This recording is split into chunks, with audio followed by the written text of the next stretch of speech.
Rap, rhymes and poetry is a music type from the hip-hop culture. We can guess that rap appeared in the beginning of the 70s in the black ghettos with the Last Poets, a group of black militants who were telling social problems through their music.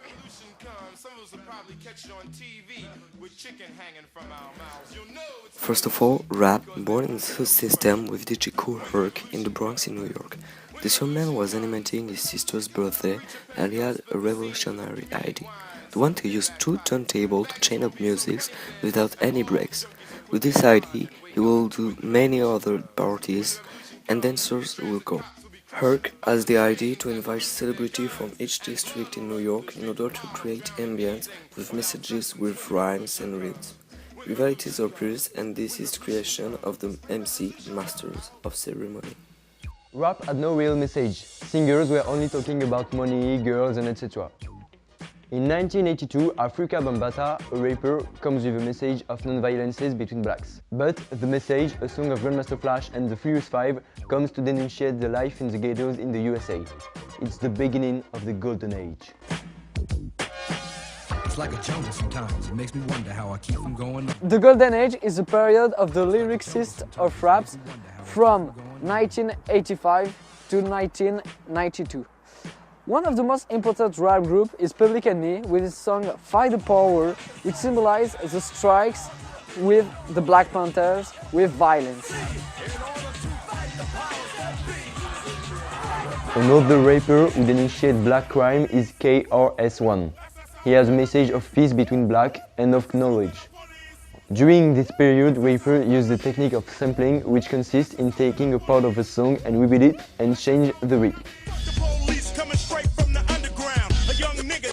Then the new school appears, and rap stands red because of the aggressive messages in some songs, like Cop Killer of Ice-T. In this period, rap collectives like De La Soul or A Tribe Called Quest appear. In 1988, a collective called NWA appears telling the story of gangsters in LA streets, and denunciating black murders of the police in the songs Fuck the Police. Since 1992, rap became very famous all across the world, and some rappers became commercial music. But some of them continued to denunciate social problems in the USA, such as Tupac with his songs Changes and Ghetto Gospel.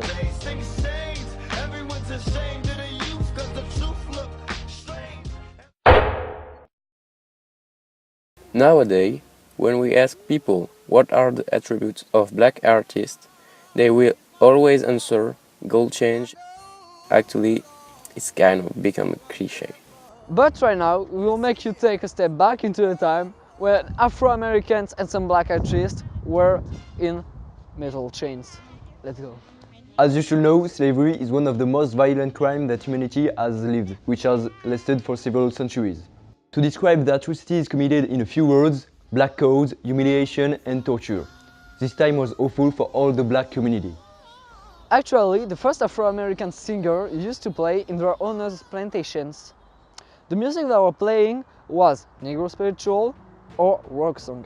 The beat of their music were just armor blows and picks, helped with singing to be more productive and efficient in their song. Their music was sung in the field where the Afro-Americans could deliver a speech of freedom and hope. Also, slaves used their songs as a strategy to communicate in their struggle for freedom. As a result, spiritual singers were the first whistleblowers of America. Even so, slavery had been finally abolished in 1863 by Abraham Lincoln during the American Civil War. But Afro-Americans were discriminated and considered as inferior until the 60s by a lot of Caucasians, especially the Ku Klux Klan. That age was named segregation. Afro-Americans community had to fight for their right and equality. We could quote a lot of personalities of movements who have invested in the cause, like Rosa Parks, Malcolm X, and the well-known MLK. African-American civil rights movement had set up peaceful marches, but some of the activists were more violent. Moreover, the artistic movements which have emerged at this age were quite interesting. It allows us to understand properly the evolution of the American society, and it shows us how much the music unifies and softens morals. An interesting thing is that music evolves according to the evolution of the condition of black minority.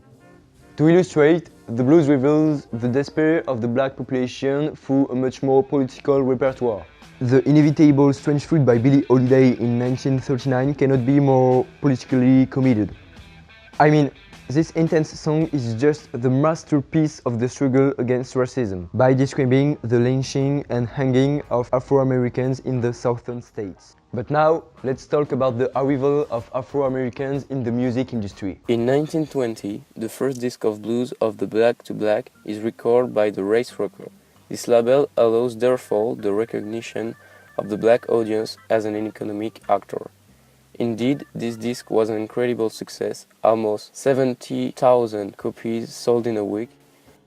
Mamie Smith, the interpreter of this record, has just proved that a real market exists. Also, the radio opened up new means of distribution that will allow the black community to assert itself in the field of music and gain importance in the American society. Specialized labels is a quite pertinent example of discrimination in the music industry. In 1921, the first black label appeared, Black Swan Records. At this time, there is a real liberation of the Afro-Americans in the music industry.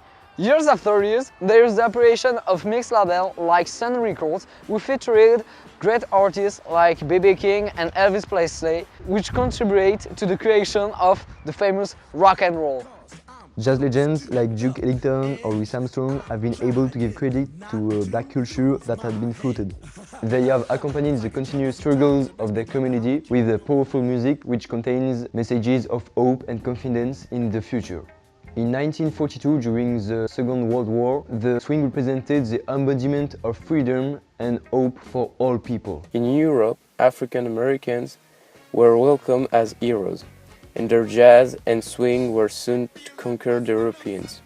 The black soldier was pleasantly surprised not to be considered as submen by the white of Europe, who did not know the racial segregation as in the United States. They could love white women without being killed, were not separated from the rest of the population, and when they returned to the country, they took with them this unforgettable experience and a stronger will than ever to finally acquire respect and equality. The rock and roll is derived from the rhythm and blues and is characterized by its white characters and its eccentricity. Gradually, it spread in the American houses in the 1960s. At birth, the main precursors of rock and roll were black singers like Chuck Berry and Little Richard, who no longer thought to hide their skin because they were black and because of the segregation. They now claim their color, their origins, and start to fight for a black freedom. The rock and roll will quickly leave the microphone to the protest songs, which deals with the more political and social issues. Bob Dylan is a great precursor of these denunciatory songs. Blowing in the Wind by Bob Dylan was inspired by a slave song, a Negro spiritual. It was sung during the March of August in 1963 in Washington for the civil rights of black Americans. This march was organized by civil rights leaders as Martin Luther King, who pronounced his famous speech, "I have a dream."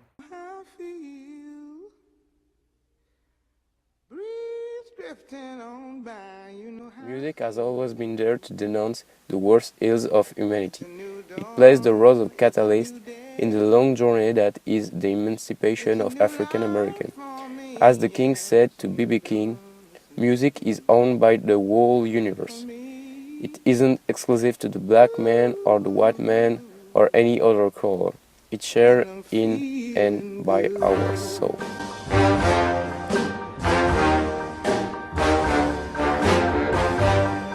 Fish in the sea, you know how I feel. River running free, you know how I feel. Blossom on the tree, you know how I feel. It's It's a new day, it's a new life for me, and I'm feeling good.